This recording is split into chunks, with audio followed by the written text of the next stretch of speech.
evenly matched are these two men? Oh! It's Junior Barbosa!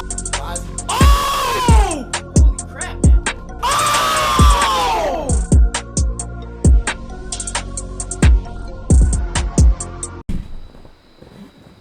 We back with another one, a special one. UFC 307. I'm pumped, man. Back with Dana D. As you guys can see, he's ready. I'm ready. Chama. What's going on, man?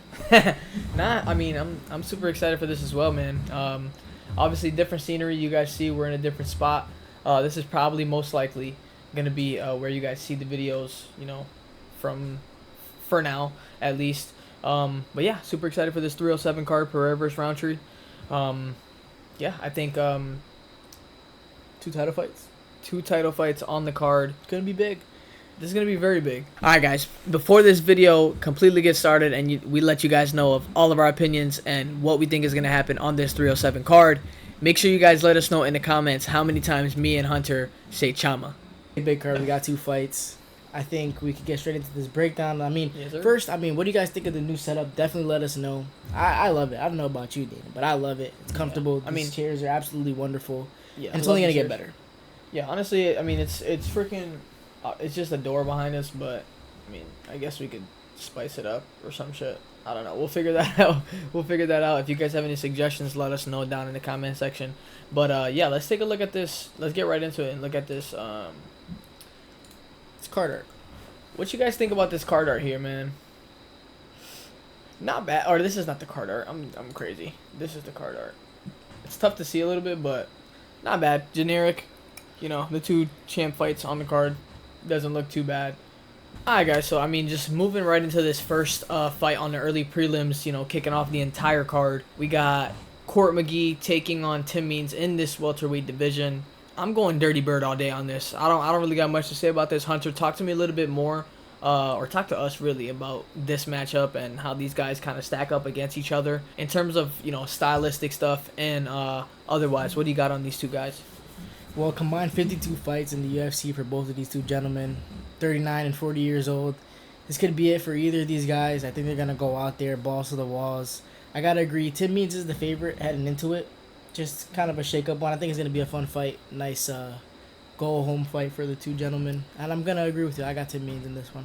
And then for the first women's matchup of the card, we got the former champion, Carla Esparza, and Tisha Pennington, newly known as Tisha Pennington after getting married, with the woman co-headlining this event. Both women coming off of losses as well as coming off of having babies. So that's going to be very, very interesting to see how both of them, you know, bounce back. Tisha actually did have a fight. Did she? She came back and had a fight against Tabitha Ritchie. That was actually pretty close, honestly. But looking at this fight, I mean, I was talking to Dana about it. Carla, if you guys don't know yet, is retiring regardless of the outcome of this fight. I do think that is one cool thing about this fight, though, that they both are, you know, newly mothers.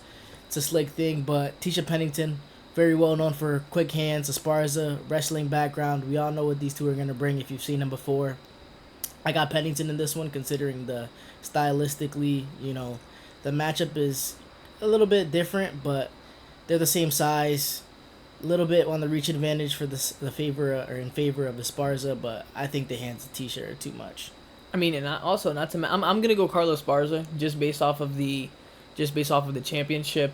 You know, she was a tough finale winner, as well as, you know, she reached the top of the mountain at that strawweight division. And rounding off the early prelims, we got Ryan Spann, the very powerful Ryan Spann, taking on OSP, aka O Vince St. Preux. 21 and 10 for Spann, the Superman. And then 27 and 17 for the veteran OSP. Both these guys veterans, actually. OSP coming off of a big win. I'm pretty sure he looked good in his last one. Who is it that he fought last? Let's take a look who he fought last while you break it down. In Zedchuku, he fought him, and he actually is going to be coming back. This is his first fight since testing positive for PEDs. Spann, on the other hand, 3-fight losing streak. Really no need for introduction with these 2 guys. If you guys have been around the UFC for a little while, you probably are familiar with them. OSP being in there with the likes of pretty much everybody. John Jones, most formidable. Ryan Spann, been in there, same thing. Johnny Walker, Anthony Smith. Some really big names, however, Ryan Spann is a fraud. And I think St. Preux on that PED, although he's 40-something years old, I think he's going to, perform well. And Ryan Spann, I think he's going to... For either of these guys, if they lose, I think it's over. But I got OSP just because of the history of Ryan Spann. I can't trust him. I'm gonna go with. I'll go with OSP as well. I'll go with OSP. I think he'll figure out. I think he'll figure out a way to take it to the deeper rounds, and maybe get a submission on the ground. In this next matchup in the middleweight division, we have Cesar Almeida, the training partner of Alex Pereira, headlining this main event, obviously, taking on Ihor Potieria. Ukraine's own. Beautiful piece he's got there on his chest. Would I get it? Definitely not. I think that's a little big to put on your chest. But a very small sample size that we have here for Cesar Almeida with a 5-1 record in MMA. Yes. Compared to what we see, in the middleweight division with some of these guys.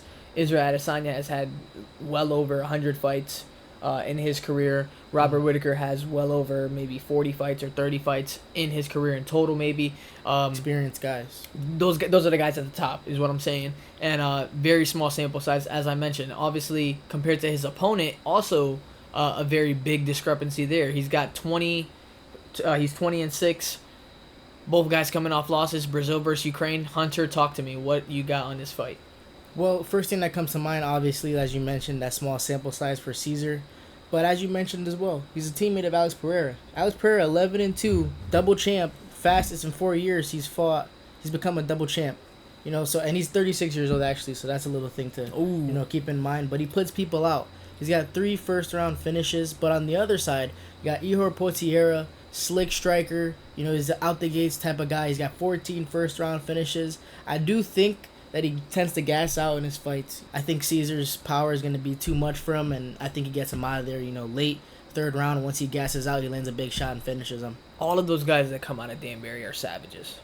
All of them are savages. Once you train, and especially with the striking, you train with the striking of Alex Pereira on a daily basis, which this guy is doing. If you guys are watching the Embedded series, this guy is training with Alex Pereira every single day. So, you're getting the best looks in the world. I think it just goes to show the greatness of Glover. That's when you think true. about it. Yeah, Because 100%. nobody was respecting Glover as much as we do now until he had... Obviously, we gained a little bit of respect for him when he became a champion. But even after that fight with Jamal, just the battering that he took and the ability to withstand 5 full rounds, continuously getting battered, getting 10-8'd, losing every single round. And still thinking he can fight. It's just insane, and as I mentioned, it goes to show the greatness of the mind of definitely one of the greatest of all time in the UFC. But as for my pick, I'm gonna go Ihor, man. I'm gonna go Ihor. I know that he's that Caesar's been training with Pereira. Almeida is the favorite, by the way. Almeida is the favorite. Okay, so I don't think that changes my mind. I think Ihor does a great job of using his distance. The times that I have watched him fight, he does a great job of using the distance. With this, height advantage, I think he might be able to... it's not a reach advantage or a leg reach advantage by much, but I do think he's going to be coming into this fight. He's a hungry dude, man, and he's aggressive. I think that is going to be on the side of Ihor, so I'm going to go Ihor, and I'll say a second-round finish. What do you got, Lou? Got Caesar, man. The only loss he's had in his career was in his last fight against Kopylov, and I went to a split decision. So I think I've seen Ihor fight a couple different times. I really do think that his gas tank is his ultimate enemy. Yeah, like I said, I got Caesar, man. Only lost to Kopylov. Think he's gonna get it done. All right, Hunter. I honestly have no idea what's going on in this matchup, so you're gonna have to talk to me. I think Alex Hernandez is coming off of a win. Am I right or am I wrong? No, he's actually on a 2-fight losing skid. Oh, but a fun fact about Austin Hubbard, as you guys see, Austin Hubbard taking on Alexander the Great Hernandez, someone who was widely known in the beginning of his career. He is a 13-fight UFC vet, so he's been in the UFC for 6 years. Highly touted prospect. Obviously, you've seen what Cerrone did to him. Fraud checked him. But Austin Hubbard, cool fact about this guy. One, he trains for Elevation Fight Team, Neil Magny, Blades, Sanhagen, etc. But he was released in 2021. Came back on Tough 31. Unfortunately lost in the second round in the finale, but really cool story for him. You see he's got a pretty good record, trains with a very good team with the differentials and etc. I think Hubbard's going to get this done by decision. I think he's going to do enough to get it done. being that he trains with you know, those guys in the elevation, on that elevation team, you know, Curtis Blaze, as Lou mentioned. We've seen Corey Sanhagen, like Lou mentioned also, you know, he mixes it up, goes trains with Trevor Whitman as well as the elevation team. So, yeah, I'll go with Austin Hubbard as well on this one, Lou. Marina Rodriguez taking on Yasmin Lucindo. She's coming off of a win, Lou. And Marina Rodriguez fighting 6 months after her last matchup where she fought Jessica Andrade. So this one's going to be interesting. I always choose Marina Rodriguez just because, I don't know, man. There's something about her. She's very chippy to me, you know. She's very chippy. She's got good boxing. And I feel like if she uses her distance well, I think she can win. To be honest, man, I just think Rodriguez is going to be too much for her. But if Lucindo can get this to the ground, it'll be interesting. I mean, this is a perfect example of a young contender, you know, being thrown in there with, you know, a top contender realistically, because Marina Rodriguez, as I mentioned, coming off of a fight with Jessica Andrade, former champion. You know what I mean? So she's the real deal, Jessica Andrade, as well as Marina Rodriguez. So if Yasmin, whatever. Yasmin. I'm not from Brazil. I don't, you know what I'm saying? I'll just say Lucindo. If Yasmin. Lucindo could get this done, boha. Alright, guys, and wrapping up the prelims, we got Stephen Wonderboy Thompson taking on Joaquin Buckley. This is gonna be an absolute banger, Lou. I'm super excited for this. Buckley is an absolute wild man when he gets into that octagon, and Stephen Wonderboy Thompson, I would say he's kind of the opposite, man. He's very calm, collected, and you know, it'll fool you because he is a sniper and he will put you straight out KO, Yeah. and you won't remember what happened to you. But gonna be a fun one. What do you got on this matchup, Lou? Looking at the immediate thing that stuck out to me when I was looking at this was that Buckley actually had a reach advantage. He does have longer. He's always been a shorter guy, and keep in mind this guy fought at 185. He's fighting at 170, and he's still, you know, he's got guys. In his last fight, he fought Nursultan Ruzaboyev. He's a newer guy, but I think he was 6'3" against 5'10". Crazy, still got the win. The first thing that stands out to me about these two guys is obviously, first of all, Stephen Thompson, 41 years old, and probably one of the greatest strikers of all time to be in the UFC, if not MMA as a whole. And his biggest thing has always been defending takedowns, etc. With a 66% takedown rate, Buckley's going to have to do a good job at trying to get him down. We saw in his last fight, he did execute some nice takedowns and got Ruzaboyev, who was a lot bigger than him, down to the ground, kind of dominated a little bit. But I think you said it well, man. Buckley's an absolute wild man, 4-fight win streak. He's not probably going to look for a sub, but he's definitely a firecracker type of dude that could easily end the fight with one big shot and change the momentum with one big shot. In terms of picks, I think I'm going to go Stephen Wonderboy Thompson. You know, one of the greatest strikers in the history of the sport, with that great takedown defense, as Hunter mentioned. I'm going to go Stephen Wonderboy Thompson. I think his striking is going to be a little too much for the wild man in Buckley. What do you got, Lou? I got Buckley winning this by split, man. I think he's going to do a good enough job mixing in the wrestling, having the power, landing big enough shots to where the judges will see it kind of went his way, stole the round with a takedown, but one of the judges, Sal D'Amato, you know him, hate him. But this is his coming out party. 30 years old, in his prime. This will be the biggest win of his career. Thank you for making it to this point in the video. If you guys enjoy what you're watching, if you love the breakdowns, make sure you guys leave a like, hit the subscribe button, follow us on all of our social medias, and we will be sure to be giving you guys the best UFC and YoBroKO content. Love you guys. Peace. Oh, man. This is the prediction I made before I watched the freaking press conference. Alright, guys. So, in this next one, the first match on this main card, we got KETLEN VIEIRA taking on the two-time Olympic gold medalist Kayla Harrison in judo. Hunter is a little bit on the fence about this one. I mean, we were talking about this, you know, before we started recording, and we actually watched the press conference right before this. So, I mean, he's kind of on the fence. Hunter, tell him why you're on the fence, and then we'll give our predictions and move right on, man. Well, I think, first of all, there's no easy fight in the UFC. I think Kayla knows that as well. I just want to establish right away, I think Kayla Harrison could easily be a champion right now. However, as I just mentioned, there's no easy fight in the UFC, and KETLEN VIEIRA has been in there with absolute legends. Holly Holm, Miesha Tate beating them back-to-back. She's the number 2 ranked bantamweight in the world. She got 92% takedown defense, which is going to be extremely important against Kayla Harrison. Kayla, I think, is opening up as a under 900, minus 900 favorite. And I just think it's kind of disrespectful. I followed KETLEN, for a little while now. I saw the main event she had against Holly. Close fight. And I will be honest, I think she could have done better in a lot of times, but I would be a fool to not admit that she doesn't belong as the number 2 ranked bantamweight. It's tough, man, because I can't not acknowledge the greatness of Kayla Harrison, from the gold medals to 9 first-round finishes to only 1 loss in her career. It's truly, truly impeccable. Hunter, I take a look at this woman, Kayla Harrison, and, we take a look back to, her career in the PFL. Mm-hmm. How does this woman cut down to 135 pounds after fighting at 155?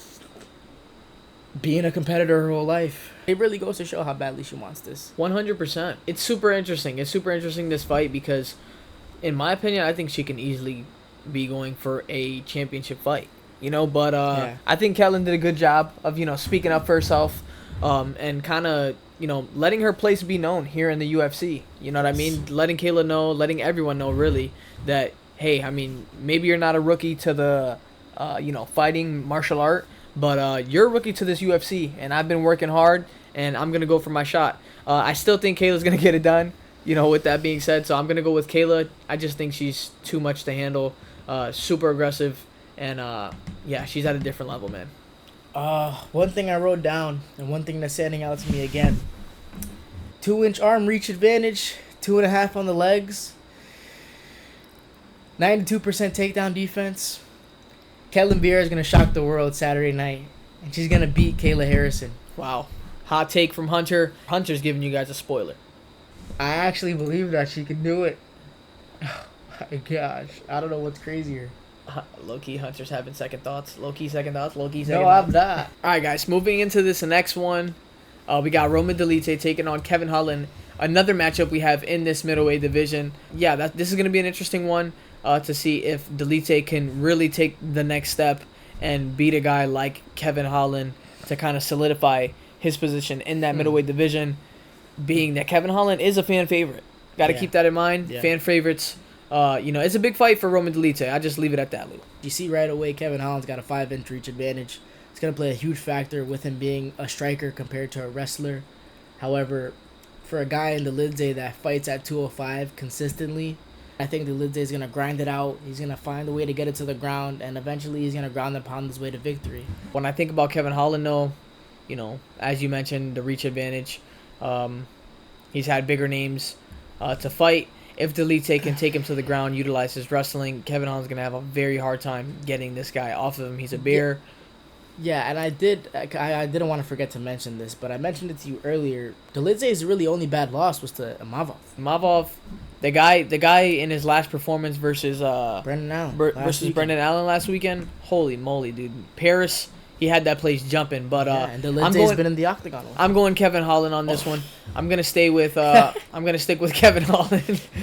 not Dana D talking all good about the guy he doesn't go with, but yeah, I'm gonna go Kevin Holland. He's fought bigger names. I think he's gonna be able to deal with the pressure and finish Roman Dolidze. I walk the mile. Mario Bautista taking on the King of Rio, Jose Aldo Jr. This one, honestly, Lou, Mario Bautista is a savage. Jose Aldo, a living legend in the sport of MMA, mixed martial arts. Honestly, I need you to give me some insight on this, because I'm kind of in the middle. I'm on the fence about this. I don't even know who to go with, to be honest. I'll start off by saying Bautista is opening up as a favorite. But not really much that I won't say too much about Aldo. Very widely known. I'll just quickly say that his takedown defense is also 92%. That's probably something that he's pretty notoriously known for. His takedown defense. He's not really a grappler, but his striking is just beyond world class.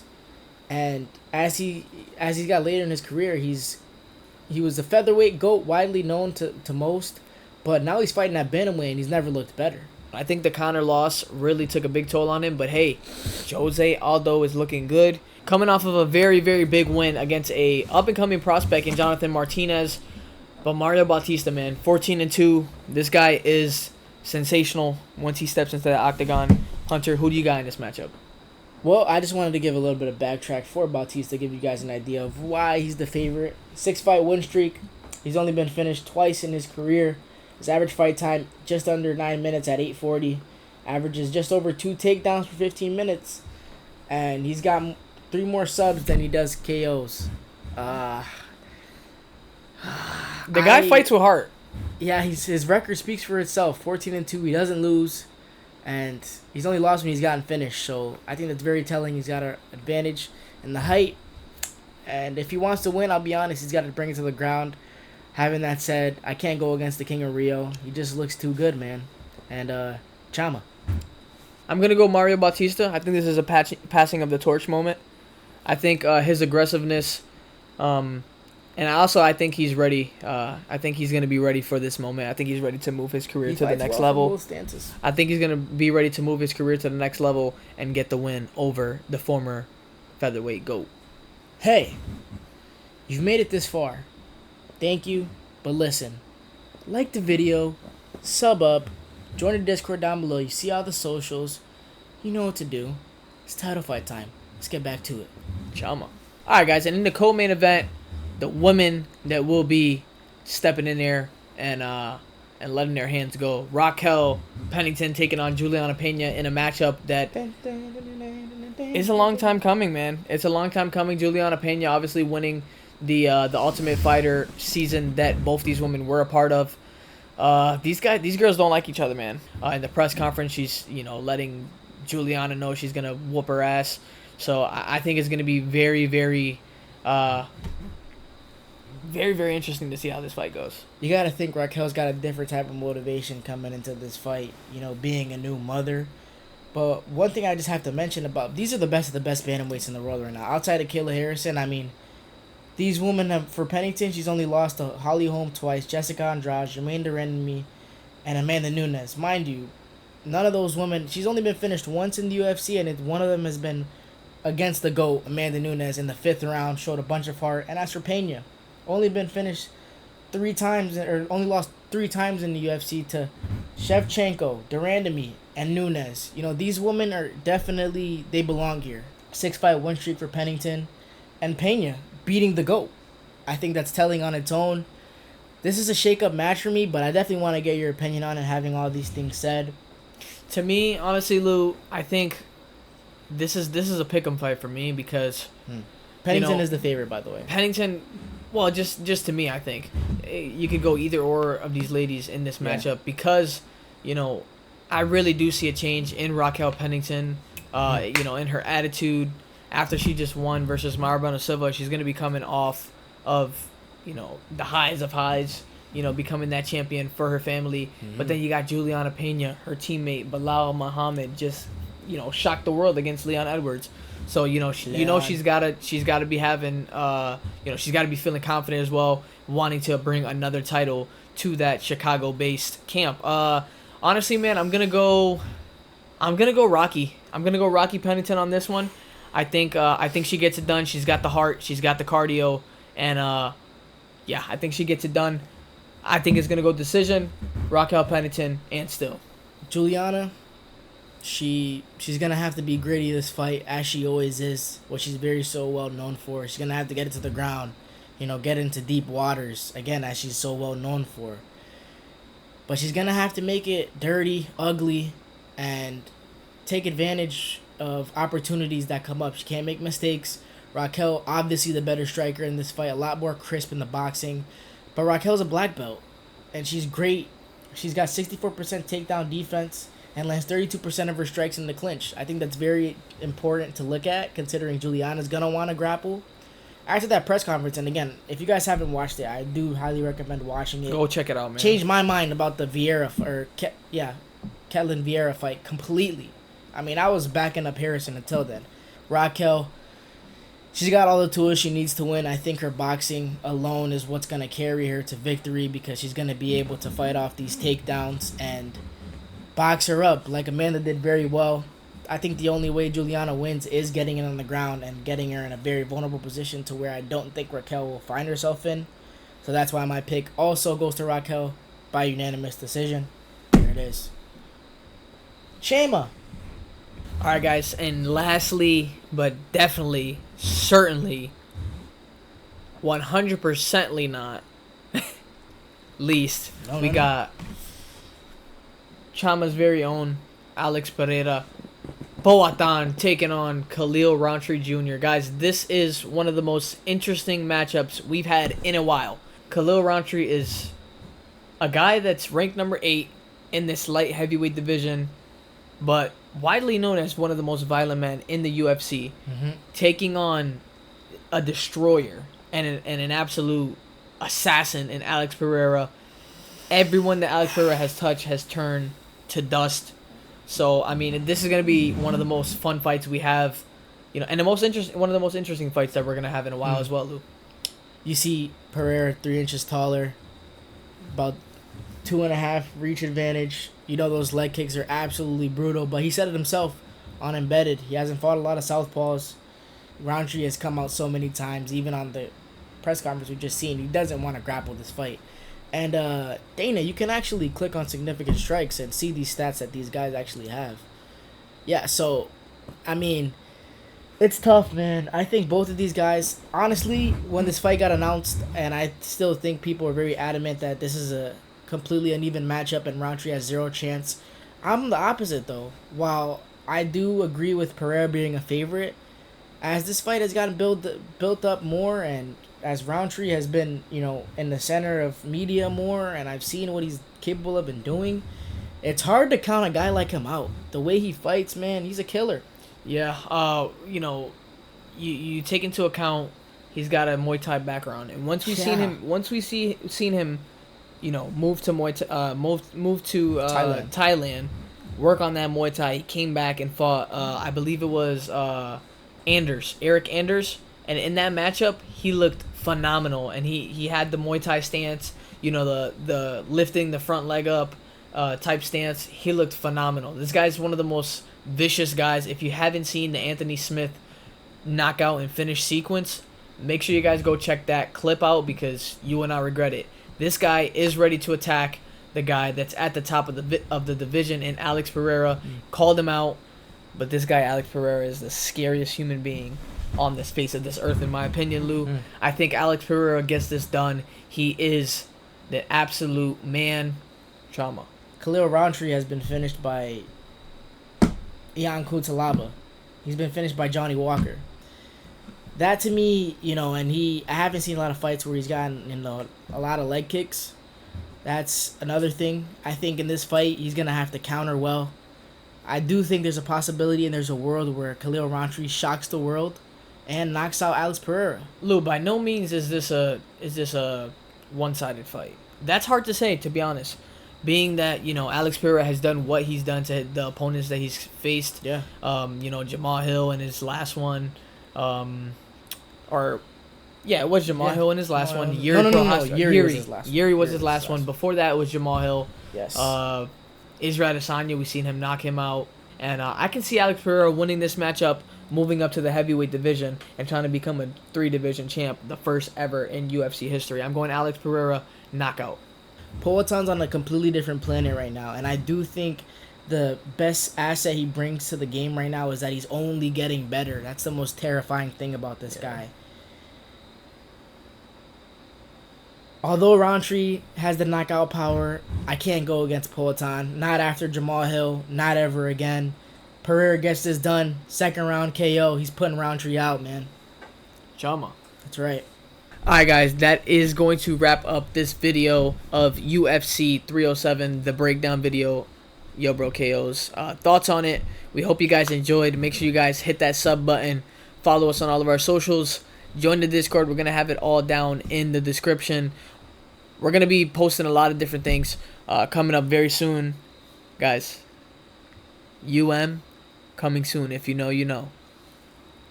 As he said, if you like videos like this, content like this, hit that like, sub up. As the content's going to be just continuously pouring out. It's only going to get better from here. The streams will be back soon. If you're not following us on the Instagram is probably where we're most active on. But outside of that, we're definitely going to try to get more active on all those. We love you all. Hope you guys enjoy UFC 307. And as always, this has been YoBroKO. bro.